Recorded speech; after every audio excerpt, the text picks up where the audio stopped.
नमस्कार, मैं हूं बबीता चौधरी और एक बार फिर से आप सभी का स्वागत है हमारे यूट्यूब चैनल पे। आज हम बात करेंगे कि कैसे घर बैठे ही आप अपने पीएफ खाते से अपना अमाउंट निकाल सकते हैं। तो आगे बढ़ने से पहले मैं आपको बता दूं, यदि आप हमारे चैनल पर नए हैं तो हमारे चैनल को सब्सक्राइब कीजिए और अगर आपको हमारी वीडियो अच्छी लगे तो इसे ज़्यादा से ज़्यादा लाइक कीजिए और शेयर कीजिए। कर्मचारी भविष्य निधि संगठन एम्प्लॉयज प्रोविडेंट फंड द्वारा संचालित ईपीएफ योजना के तहत एक बड़ा फंड जमा किया जा सकता है और इस फंड का लाभ रिटायरमेंट के बाद पेंशन के रूप में मिलता है। हालांकि ये फंड आपातकालीन स्थितियों में भी बहुत उपयोगी है। जी हाँ, ईपीएफओ में आंशिक निकासी की सुविधा उपलब्ध है, यानी कि अगर आपकी कोई मेडिकल प्रॉब्लम हो गई है या घर में कोई प्रोग्राम है तो आप इसमें से पहले भी अपना अमाउंट उठा सकते हैं। कुछ स्थितियों में आंशिक निकासी की अनुमति होती है। ऐसे में हम आपको नीचे बताए गए किस स्थिति में आप आंशिक निकासी कर सकते हो और पीएफ अकाउंट से पैसे निकाल सकते हैं की प्रक्रिया के बारे में बताएंगे। तो ये देखिए, अगर इमरजेंसी ट्रीटमेंट करवाना हो तो आप अपने पेमेंट की निकासी की जा सकती है। बच्चों की पढ़ाई के लिए भी आप पीएफ फंड से पैसे निकाल सकते हैं। यदि आपके बच्चों को कोई डिग्री दिलवानी है, आपको कोई तैयारी करवानी है और आपके पास पेमेंट की ज़रूरत है तो आप इससे निकलवा सकते हैं। अगर आप आपके भाई बहन या बेटे बेटी की शादी कर रहे हो तो भी आप पीएफ अकाउंट से पैसे निकाल सकते हैं। अगर आप नया घर खरीद रहे हैं या पुराने घर की मरम्मत के काम के लिए आपको फंड से पैसे निकाल सकते हैं अगर आपको चाहिए तो। अब घर बैठे बैठे उमंग ऐप से पीएफ खाते से पैसे कैसे निकालें। आधार नंबर या मोबाइल नंबर के जरिए उमंग ऐप में रजिस्टर्ड करें।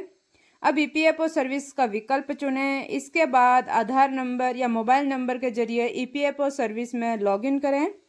अब रजिस्टर्ड मोबाइल नंबर पर आए ओटीपी को भरें। अब पीएफ विड्रॉल के विकल्प पर जाकर क्लेम फॉर्म का क्लिक करें। इसके बाद आप जरूरी डिटेल्स भरें और सबमिट करें। अब आपके मोबाइल नंबर पर एक ओटीपी आएगा, उसको डालें।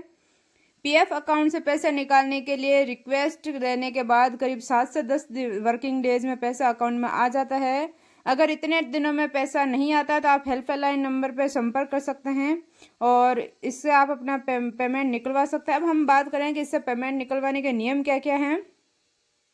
अगर आप कर्मचारी भविष्य निधि संगठन के कर्मचारी हैं तो ये खबर आपके काम की है। दरअसल ईपीएफओ ने फॉर्म 31 के पैरा 68J के तहत निकासी की मौजूदा सीमा को 50,000 से बढ़ाकर 1 लाख रुपए कर दिया है।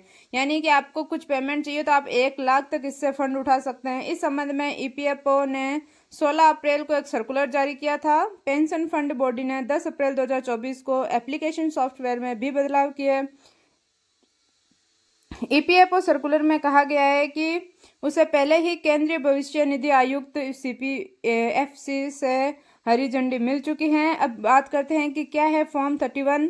आपको बता दें कि फॉर्म 31 के जरिए कई उद्देश्यों के लिए ईपीएफ आंशिक निकासी की अनुमति देता है। इन उद्देश्यों से शादी के से लेकर लोन चुकाना, फ्लैट खरीदने से लेकर घर बनाना तक शामिल है। अब हम बात करें कि ईपीएफओ ने एडवांस निकासी की सीमा बढ़ा दी गई है, यानी कि पहले जो 50,000 रुपये थी अब वो 1 लाख तक कर दी है। पैरा 68J की बात करें तो इसके तहत ईपीएफओ सब्सक्राइबर या परिवार के सदस्य की बीमारी के इलाज के लिए कर्मचारी भविष्य निधि खाते से एडवांस क्लेम किया जा सकता है। इसके तहत पहले निकासी की सीमा 50,000 रुपये थी जो अब बढ़कर 1 लाख रुपए हो गई है। इस सुविधा का लाभ उठाने के लिए फॉर्म 31 जमा कराना होगा।